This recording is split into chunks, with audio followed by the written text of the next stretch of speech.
I will continue on with the introduction of the things in the sitting room from the extract of my children's novel, The Battle of the Brazilian Ants. So here we go.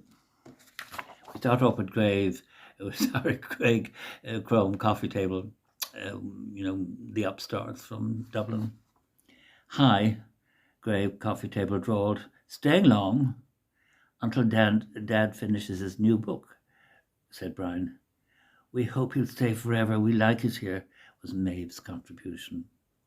We're not interested in whether you like it here or not, snapped Jan at the couch. We don't like it, and that's what's matter. We should be living in Dublin. Yes, added Greg coffee table, in a fashionable part of Dublin. It was very important to be fashionable, Mlle. Josephine said in her grand voice. We had to be fashionable all the time in Versailles. Tout le temps. I saw a picture of Versailles in our school history book, Maeve said. It looked very big. Big? Shrieked Mlle. Josephine. C'était énorme. Don't be silly, scoffed Besma Brastray. It was only a garden shed compared to where I lived. The palace of the Sultan of Turkey was colossal. So you say, snorted Mlle. Josephine Chaiselong. Do stop, pleaded Uncle Antiflore, who felt another headache coming on. Leave them alone, giggled Jan at the couch. They liven up the stump. That's no way to speak about our home, boomed Major Archibald Steele. I've been living in this sitting room since I returned from the Battle of Waterloo. Be quiet, you silly old sword, snapped Greg coffee table. Another word out of you, Greg coffee table, and I'll drop off the wall and smash your glass, growled Besma Brastray. Don't you dare threaten my friend, shouted Jan Leather Couch. I wish I could go back to Dublin, Mum's table near the window said to the lamp on its top. Maybe they'll send us back if I loosen my wires and blow all the fuses in the house, suggested the lamp. I've had enough of this constant squabbling, said the poker before skidding down the marble base of the fireplace and landing with a crash. Why do you have to do that, Poker? My poor head is throbbing now, moaned Antiflore. Stop this nonsense at once, thundered Uncle Ernest. It's useless, Uncle Ernest. They can't hear you above all this din, Antiflore said. Such behaviour would never have been allowed in Versailles. Jamais, jamais, jamais. Mlle. Josephine was off on her hobby horse again. Versailles, Versailles, groaned Greg coffee table. You're a dreadful old bore. Mlle. Josephine was beside herself with rage and was about to vent her anger on him when the sight of a golden Siamese cat stalking into the room brought on a fit of coughing. What's all of this hullabaloo? Meowed Ginger the cat. Don't let that cat near me, shrieked Jan Leather Couch. He'll leave hairs all over my smart leather.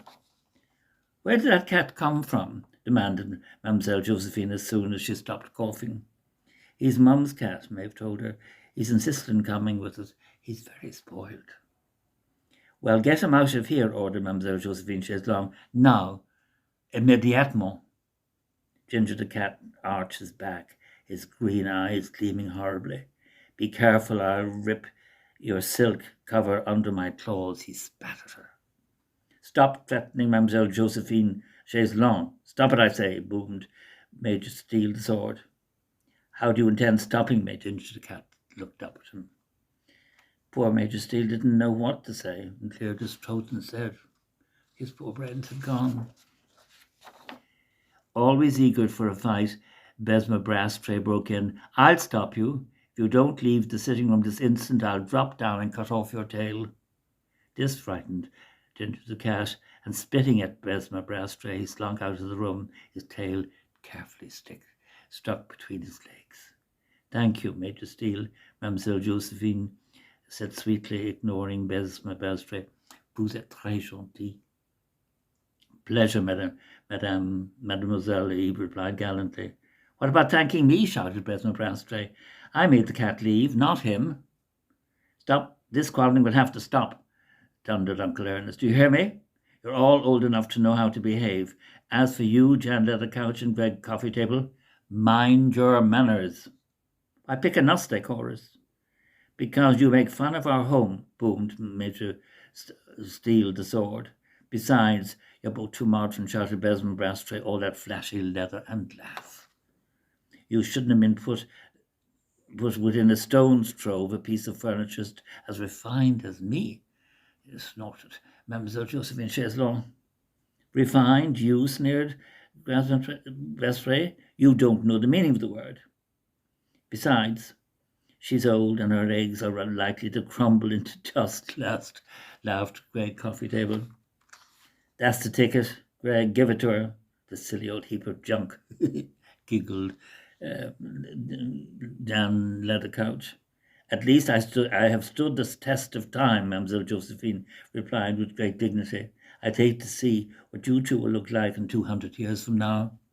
Come on, Maeve, Brian whispered to Maeve. This is worse than our schoolyard at playtime. Let's go into the kitchen and see what Mum and Dad are doing. Ah, there we are. If it's a rainy afternoon with you, maybe this will cheer you up. Okay? Cheers, bye.